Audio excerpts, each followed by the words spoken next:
Hello दोस्तों, स्वागत है आपका मेरे यूट्यूब चैनल पर। और आज हम पढ़ने वाले हैं फंडामेंटल राइट्स के बारे में। फंडामेंटल राइट्स क्या होती है, इसकी फीचर्स क्या है, कौन कौन से फंडामेंटल राइट्स होते हैं, इन सारी चीज़ों को हम इस वीडियो में डिटेल से जानेंगे। फंडामेंटल राइट, इसको हम हिंदी में मौलिक अधिकार भी कहते हैं। फंडामेंटल राइट क्या होता है? ये एक सेट ऑफ बेसिक राइट है जो सारे सिटीजन्स को दिया जाता है। Fundamental right part third of the constitution में आता है, मतलब part third of the constitution के पार्ट थर्ड में आर्टिकल 12 से लेकर 35 तक हमारी फंडामेंटल राइट्स का वर्णन किया गया है। Part third of the constitution is rightly described as the Magna Carta of India. Part third of the constitution यानी फंडामेंटल राइट को हम मैग्ना कार्टा ऑफ इंडिया के नाम से भी जानते हैं। ये फंडामेंटल राइट हमने किस कॉन्स्टिट्यूशन से इंस्पायर्ड होकर लिया है? यूएसए के कॉन्स्टिट्यूशन से, यूएसए के बिल ऑफ राइट्स से इंस्पायर्ड होकर हमने लिया है। Constitution of India guarantees civil liberties such that all Indians can live their life in peace and harmony as citizens of India।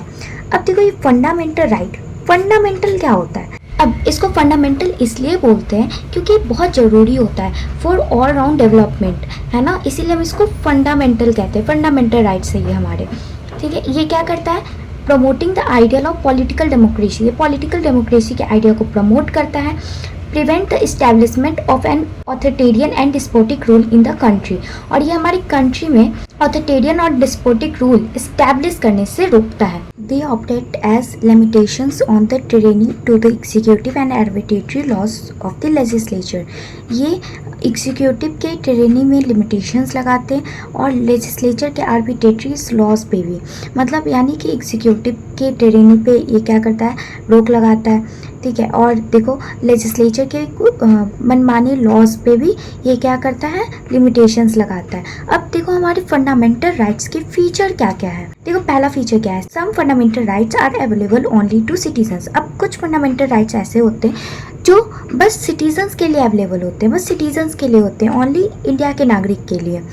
और कुछ फंडामेंटल राइट्स ऐसे होते हैं जो सारे पर्सन्स के लिए होते हैं। इसमें सिटीजन्स भी आते हैं, फॉरेनर्स भी आते हैं, और लीगल पर्सन्स लाइक कॉर्पोरेशंस और कंपनीज। देखो, नेक्स्ट फीचर क्या है हमारे कॉन्स्टिट्यूशन का? They are not absolute.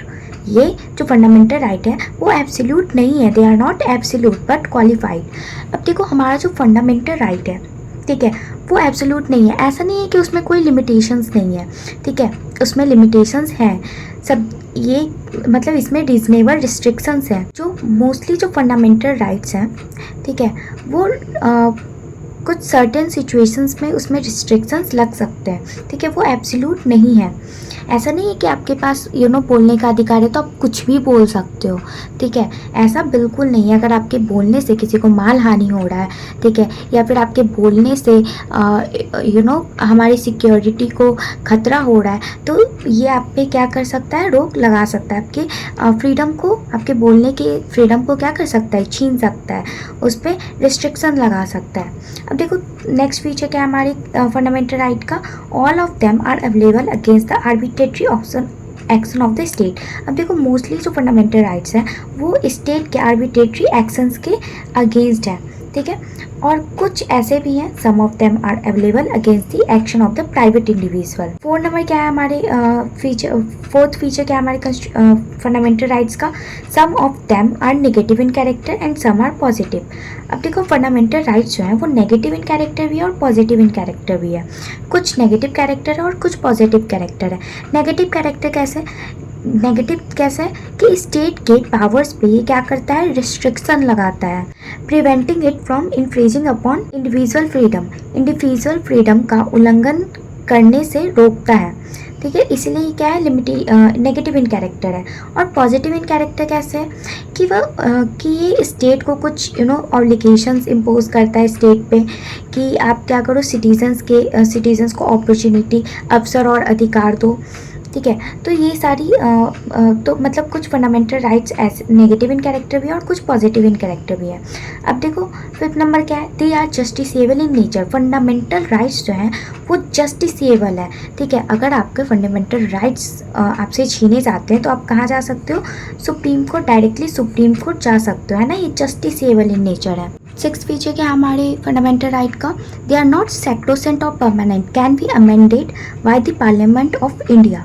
हम अपने फंडामेंटल राइट को अमेंड कर सकते हैं, मतलब हमारा पार्लियामेंट जो है फंडामेंटल राइट को अमेंड कर सकता है, ठीक है, फंडामेंटल राइट में संशोधन हो सकता है। सेवन्थ नंबर क्या है, they are defended and guaranteed by the supreme court. Supreme court, अब वही हमने जो बताया था कि फंडामेंटल राइट, अगर आपका फंडामेंटल राइट का हनन होता है तो आप कहाँ जा सकते हो, डायरेक्टली सुप्रीम कोर्ट में जा सकते हो। एट फीचर क्या है हमारे फंडामेंटल राइट का, they can also be suspended during the operation of national emergency. National emergency के दौरान हमारा फंडामेंटल राइट्स हमसे सस्पेंड किया जा सकता है, हमसे लिया जा सकता है, लेकिन आर्टिकल 20 एंड 21 नहीं लिया जा सकता। अब देखो आर्टिकल 19 तभी लिया जा सकता है जब कोई वॉर चल रहा हो या फिर एक्सटर्नल एग्रेशन या फिर एक्सटर्नल इमरजेंसी हो, ठीक है, यानी हमारा किसी देश से वॉर चल रहा हो तभी हमारा आर्टिकल 19 लिया छीना जा सकता है, इसको सस्पेंड किया जा सकता है। आर्टिकल 19 में क्या है, राइट टू फ्रीडम है, तो हमारा राइट टू फ्रीडम हमसे छीना जा सकता है जब भी कोई एक्सटर्नल इमरजेंसी हो, not on the ground of armed rebellion, that is internal emergency. Internal emergency में ये नहीं छीना जा सकता, ठीक है। अगर कोई एक्सटर्नल इमरजेंसी हो तो हमारा राइट टू फ्रीडम हमसे आर्टिकल 19 हमसे छीना जा सकता है, ठीक है। अब देखो राइट टू फ्रीडम जैसे कि मान लो एग्जाम्पल जैसे कि आपको फ्रीडम है कि आप इंडिया में कहीं भी जा सकते हो, है ना, मूव कर सकते हो, लेकिन अगर कोई वॉर चल रहा है तो आपसे ये जो राइट है वो आपसे छीना जा सकता है, क्योंकि आप कहीं जाओगे, ठीक है, इससे आपको खतरा है तो आपका ये जो राइट है वो आपसे छीना जा सकता है। अब 9 नंबर पे क्या है, scope of operation is limited. Article 31A saving of laws providing for the acquisition of estates. अब देखो इसमें क्या है कि मान लो कि सरकार को कोई हाईवे बनाना है, ठीक है, और वो हाईवे क्या कर रहा है, हाईवे आपके ज़मीन के भी मतलब हाईवे बनाने के लिए सरकार को आपकी ज़मीन चाहिए, ठीक है, तो सरकार आपकी ज़मीन को ले सकती है, ठीक है, इससे आपका फंडामेंटल राइट्स का हनन नहीं होगा। Article 31B validation of certain acts and regulations included in the 9th schedule. Article 31C क्या कहता है, saving of laws giving effect to certain directive principles.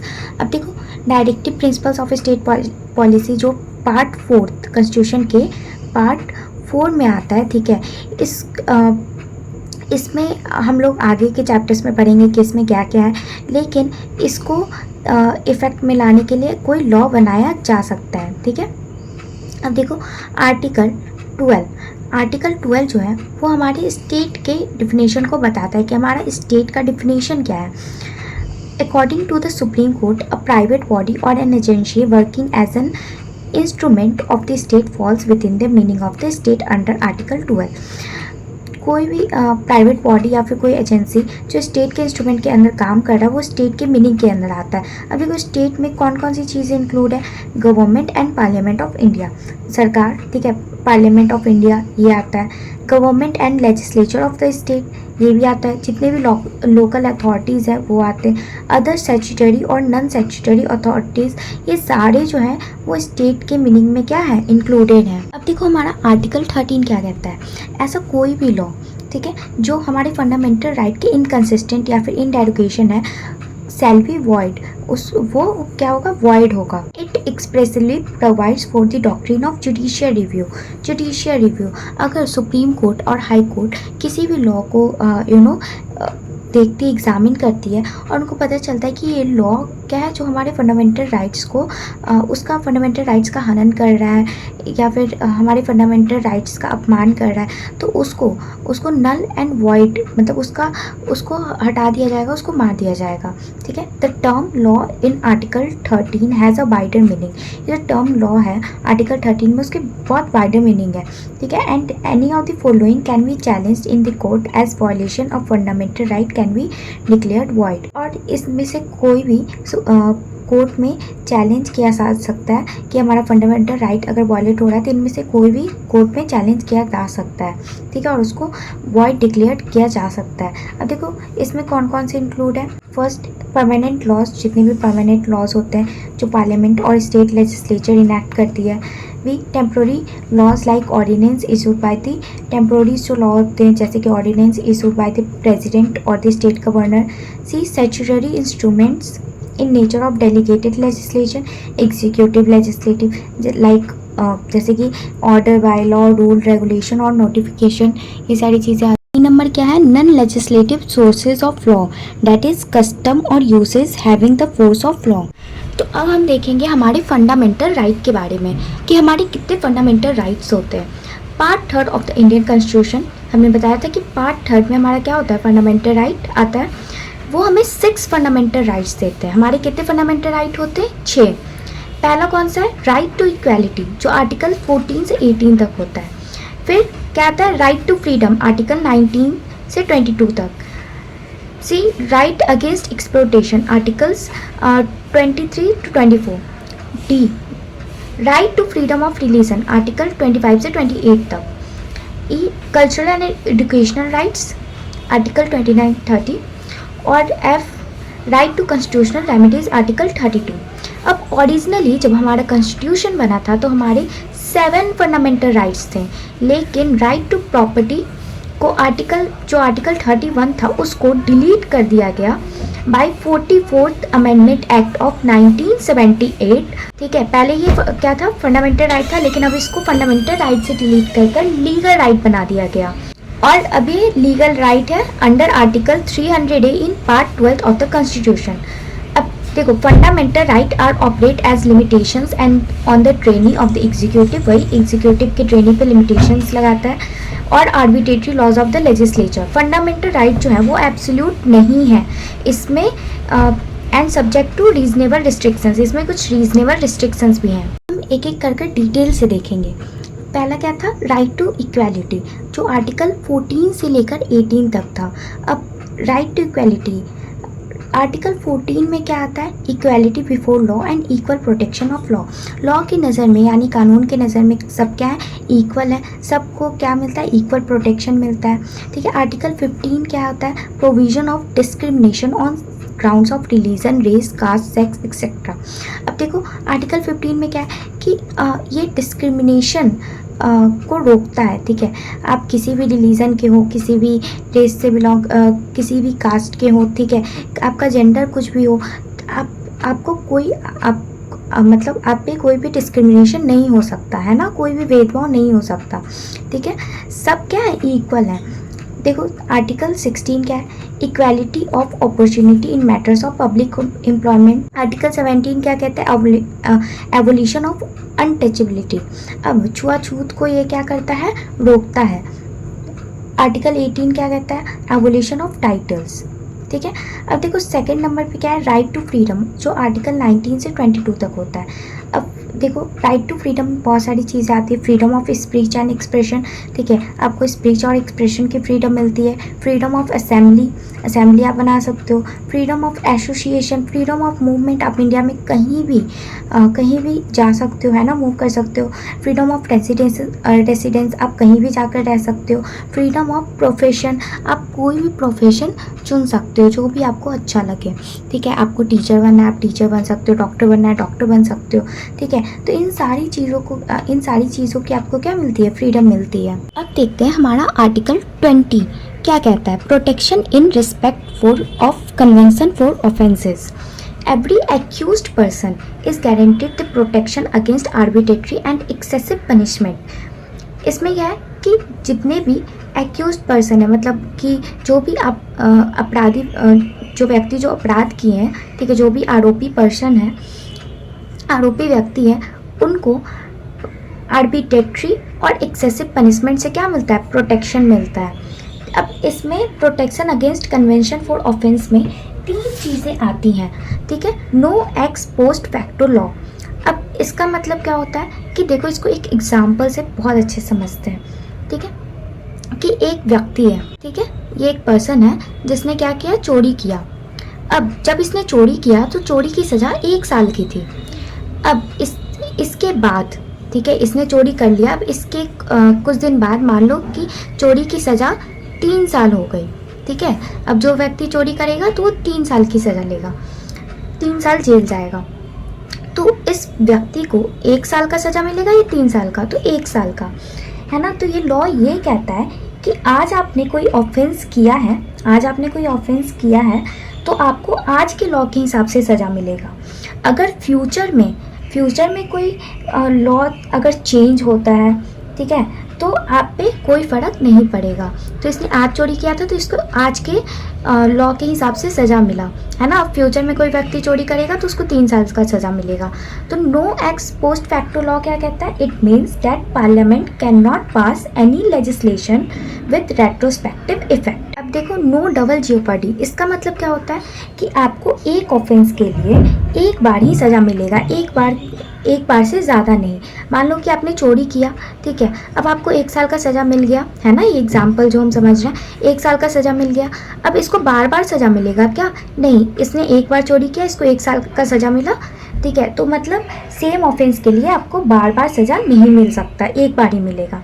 No self incrimination, इसमें क्या आता है कि no person accuse of any offence shall be compelled to be witnessed against himself. ऐसा कोई भी पर्सन को आप मजबूर नहीं कर सकते अपने खिलाफ गवाही देने के लिए। अब देखो, हमारा आर्टिकल 21 क्या कहता है? Right to life and personal liberty, no person shall be deprived of his life और personal liberty except according to the procedure establish by law. अब देखो, सुप्रीम कोर्ट ने इसको, ये आर्टिकल 21 को heart of the fundamental rights बताया। ये मतलब फंडामेंटल राइट्स का क्या है? दिल है, ठीक है। अब आर्टिकल 21A क्या कहता है? राइट टू एजुकेशन, ये हमें एजुकेशन का राइट देता है। अब देखो, आर्टिकल 21A में क्या था? State shall provide free and compulsory education to all children of the age of 6 to 14 years. 6 से लेकर 14 ईयर्स के जो बच्चे हैं, ठीक है, जो चिल्ड्रन हैं, उनको स्टेट फ्री और कंपल्सरी एजुकेशन प्रोवाइड करेगा। अब देखो, आर्टिकल 22 क्या कहता है? Protection against arrest and detention. अब डिटेंशन, ये हमें अरेस्ट और डिटेंशन से प्रोटेक्शन देता है। अब डिटेंशन 2 तरह के होते हैं, प्यूनिटिव डिटेंशन और एक प्रिवेंटिव डिटेंशन, ठीक है। तो प्यूनिटिव डिटेंशन क्या होता है? Is to punish a person for an offence committed by him after trial and conviction in the court. मतलब क्या है कि पहले क्राइम होगा, फिर पुलिस इन्वेस्टिगेशन होगा, है ना। फिर पुलिस क्या करेगी? एविडेंस इकट्ठा करेगी, सस्पेक्ट जो है, मतलब जो सस्पेक्ट है उसको अरेस्ट किया जाएगा, कोर्ट में ट्रायल होगी। अगर वो गिल्टी फाउंड होते हैं तब उनको क्या होगा? जेल होगा या फिर उनको पनिशमेंट मिलेगा, यही होगा। तो ये पुनिटिव डिटेंशन क्या होता है? वही मतलब कि ये एक पर्सन को, जो वो उसने ऑफेंस, मतलब जो उसने क्राइम किया उसके लिए क्या करता है? पनिशमेंट देता है after trial and conviction in the court, ठीक है। अब इसमें देखो, आर्टिकल 22(1) एंड 22(2) क्या कहता है? Right to be informed of the grounds of arrest. आपको क्यों अरेस्ट किया जा रहा है ये आपको बताया जाएगा, ठीक है। फिर आपको right to consult and be defended by a legal practitioner, आपको एक मतलब लीगल प्रैक्टिशनर से कंसल्ट और डिफेंड करने भी दिया जाएगा। Right to be produced before a magistrate within 24 hours of arrest excluding the journey time. आपको 24 आवर्स के अंदर, अरेस्ट के 24 आवर्स के अंदर आपको मैजिस्ट्रेट के सामने ले जाया जाएगा, है ना, प्रस्तुत किया जाएगा। फिर क्या है? Right to be released after 24 hours unless the magistrate authorities further detention. अब आपको अगर मैजिस्ट्रेट कहते हैं फर्दर डिटेंशन के लिए तभी आपको रखा जाएगा, वरना आपको रिलीज कर दिया जाएगा। अब देखो, सेकंड क्या है? Preventive detention. ये क्या होता है? Means detaining a person so that to prevent that person from committing on any possible crime. अब इसमें कोई क्राइम हुआ नहीं है, लेकिन आपको अरेस्ट किया जाएगा ताकि क्राइम करने से रोका जा सके। मतलब क्या है कि मान लो कि पुलिस को कहीं से खबर मिलता है, ठीक है, कि आप कोई क्राइम करने वाले हो, तो आपको क्राइम करने से पहले ही अरेस्ट कर लिया जाएगा ताकि आप वो क्राइम ना कर सको, ठीक है। इसका पर्पस क्या होता है? इसका पर्पस आपको पनिश करना नहीं होता, आपको पनिशमेंट देना नहीं होता, बल्कि आपको क्राइम करने से बचाना होता है, ठीक है। अब आर्टिकल 22(4) टू आर्टिकल 22(7) क्या कहता है? देखो, the detention of a person can not exceed 3 months unless an advisory board reports extend किसी भी पर्सन का डिटेंशन 3 मंथ से ज़्यादा नहीं होना चाहिए जब तक कि एडवाइजरी बोर्ड इसको ना बढ़ाए, ठीक है। The ground of detention should be communicated to the detenu. जो ग्राउंड ऑफ डिटेंशन है वो डिटेन्यू से कम्युनिकेट किया जाएगा, मतलब बताया जाएगा कि आपको क्यों अरेस्ट किया जा रहा है। However the facts considered to be against the public interest need not to be disclosed. फिर देखो, the detenu should be afforded an opportunity to make a representation against the detention order. अब देखो third fundamental right क्या है हमारा, right against exploitation. Article 23 से 24 में आता है। आर्टिकल 23 क्या कहता है, provision of traffic in human beings and forced labour. ये ह्यूमन बींग्स के ट्रैफिक और फोर्स्ड लेबर पे क्या करता है, प्रोविजन, रोक लगाता है, ठीक है। The expression traffic in human beings include, ये ट्रैफिक इन ह्यूमन बींग्स में क्या क्या इंक्लूडेड है, जैसे कि selling and buying of man women and children. ये जो मैन वुमेन एंड चिल्ड्रन की सेलिंग और बाइंग है, इस पर क्या करता है, रोक लगाता है, इस पे इसको बैन करता है। प्रॉस्टिट्यूशन पे रोक लगाता है, देवदासी पे रोक लगाता है, स्लेवरी, इन सारी चीज़ों पे क्या करता है, ये रोक लगाता है, ठीक है। इन सारी चीज़ों को प्रोहिबिट करता है। अब देखो आर्टिकल 24 क्या कहता है, provision of employment of children in factories etcetera.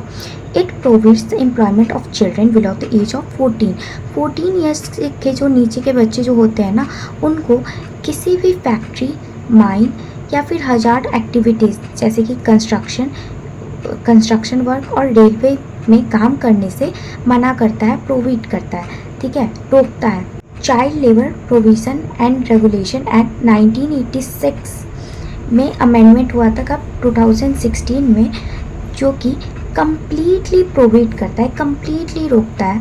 मतलब पहले तो था कि आप बस फैक्ट्रीज, माइंस और हजार्ड एक्टिविटीज़ में काम नहीं कर सकते, हजार्ड एक्टिविटीज़ नहीं कर सकते। अब क्या है कि आप कोई भी ऑक्यूपेशन या फिर प्रोसेस नहीं कर सकते, है ना। मान लो कि आप किसी होटल में वर्क कर रहे हो या फिर आप किसी ढाबा में वर्क कर रहे हो, ठीक है, किसी के घर में जाकर काम कर रहे हो, तो ये सारी चीज़ों से ये रोकता है, इसको प्रोहिबिट करता है, ठीक है, अगर आप 14 ईयर्स के नीचे हो तो। और क्या है, it also prohibit the employment of adolescents 14 to 18 years of age in hazard occupations और प्रोसेस। और ये एडोलसेंट्स मतलब जो 14 और 18 ईयर्स के जो बच्चे होते हैं, ठीक है, उनको भी हजार्ड ऑक्यूपेशंस और प्रोसेसेस करने से रोकता है, प्रोहिबिट करता है। अब देखो फोर्थ फंडामेंटल राइट क्या है, right to freedom of religion. Article 25 से 28 तक। आर्टिकल 25 क्या कहता है, फ्रीडम ऑफ कंसाइंस, ठीक है, and the right to freely process, practice and propagate religion. आप अपने रिलीजन को फ्रीली प्रोसेस, प्रैक्टिस और प्रोपागेट कर सकते हो। अब देखो आर्टिकल 26 क्या कहता है, freedom to manage religious affair. Article 27 क्या कहता है, freedom from payment of taxes for promotion of any religion. आप ये क्या कह सकते, ये कोई भी टैक्स कलेक्ट नहीं करता, है ना। अब देखो आर्टिकल 28 क्या कहता है, freedom from attending religious instruction और worship in certain educational institutions. Fifth fundamental right क्या है हमारा, कल्चरल एंड एजुकेशनल राइट्स, जो आर्टिकल 29 से 30 के बीच में आता है, 30 में आता है, ठीक है। अब ये क्या कहता है, rights of every citizens to preserve their culture and get an education. ये सारे सिटीजन्स को राइट देता है कि वो अपने कल्चर को प्रिजर्व कर सकते हैं, एजुकेशन ले सकते हैं, अपने कल्चर को प्रोटेक्ट कर सकते हैं, अपने कल्चर, स्क्रिप्ट और लैंग्वेज को क्या कर सकते हैं, प्रोटेक्ट कर सकते हैं। Preserve the culture of all minority, जितने भी माइनॉरिटी ग्रुप है हमारे सोसाइटी में, वो अपने कल्चर को क्या कर सकते हैं, प्रिजर्व कर सकते हैं, ठीक है। आर्टिकल 29 क्या कहता है, protection of interest of minorities. ये माइनॉरिटीज़ के इंटरेस्ट को प्रोटेक्ट करता है। आर्टिकल 30 क्या कहता है, right of minorities to establish and administer educational institutions. Sixth fundamental right क्या है हमारा, right to constitutional remedies. Article 32, ठीक है, ये क्या कहता है, अगर किसी भी सिटीजन्स का फंडामेंटल राइट वायलेट हो रहा है तो वो डायरेक्टली सुप्रीम कोर्ट जा सकता है ना। Right to move Supreme Court for the enforcement of the fundamental rights. अब देखो यहाँ पे 5 टाइप्स के रिट्स बताए गए हैं, ठीक है। रिट्स ये एक आप समझ सकते हो कि फॉर्मल रिटन रिटन ऑर्डर होता है जो कि कोर्ट इशू करता है टू इन्फोर्स फंडामेंटल राइट्स और फंडामेंटल राइट्स को सेफगार्ड करने के लिए। देखो फर्स्ट क्या है, habeas corpus direct the release of a person detained unlawfully. अगर कोई पर्सन अनलॉफुली डिटेन किया गया है तो उसको रिलीज करने का निर्देश देता है ना, डायरेक्ट करता है। सेकंड क्या है, mandamus direct a public authority to do its duty. Public authority को अपनी ड्यूटी करने के लिए डायरेक्ट करता है। थर्ड क्या है, provision prohibit a lower court from proceeding on a case. Fourth क्या है, statutory to review a lower courts decision. Higher courts क्या कर सकते हैं, लोअर कोर्ट्स के डिसीजन को रिव्यू कर सकते हैं ना, देख सकते हैं। फिफ्थ क्या है, quo warranto to challenge the authority of someone in public office. अब आर्टिकल 33 देखते हैं, ठीक है। It gives parliament the power to restrict और take away the fundamental rights of certain groups of people, ठीक है। पार्लियामेंट जो है वो हम सर्टेन ग्रुप्स ऑफ पीपल के फंडामेंटल राइट्स को रिस्ट्रिक्ट कर सकता है या फिर उनसे ले सकता है ना। मतलब कुछ ग्रुप्स ऑफ पीपल के फंडामेंटल राइट्स को क्या कर सकता है, उस पर रोक लगा सकता है ना, उसको छीन सकता है। अब ये कौन से पीपल्स होते हैं, देखो members of armed forces, police and intelligence agencies, जैसे कि हमने पहले भी देखा था, ठीक है। जब हम लोग फ्रीडम का बात कर रहे थे, ठीक है, तो हमने देखा था कि आपके पास फ्रीडम तो है लेकिन ऐसा नहीं है कि आप कुछ भी बोल सकते हो, ठीक है। अगर कोई ऐसा बात है जो हमारे देश के सिक्योरिटी को नुकसान पहुंचा सकता है या फिर पब्लिक इंटरेस्ट को बिगाड़ सकता है तो आप उसको नहीं कर सकते, है ना। तो कुछ ग्रुप्स ऑफ पीपल के फंडामेंटल राइट्स को पार्लियामेंट क्या कर सकता है, ले सकता है। अब आर्टिकल 34 देखते हैं, it provides for the restrictions on fundamental rights when martial law is in force in any area within the territory of India. India की टेरिटरी में किसी भी एरिया में अगर कोई मार्शल लॉ लगा है, ठीक है, तो फंडामेंटल राइट्स को रिस्ट्रिक्ट किया जा सकता है, ठीक है। allowing parliament to indemnify individual for acts done during such times and validate related sentence or punishment। अब देखो आर्टिकल 35 क्या कहता है, it empowers the parliament to make laws for the effective implementation of fundamental rights.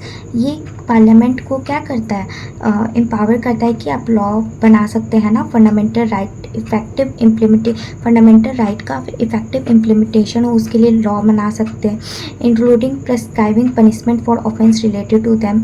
अगर इससे related कोई offence होता है तो आप उसमें क्या कर सकते हैं, पनिशमेंट भी दे सकते हैं। And restrict state legislature for making laws on this same matter, और ये स्टेट लेजिस्लेचर को रोकता भी है सेम मैटर में लॉ बनाने के लिए, ताकि क्या हो, देखो ताकि क्या हो कि एक यूनिफॉर्मिटी बना रहे, है ना, कंट्री में एक यूनिफॉर्मिटी मेंटेन रहे।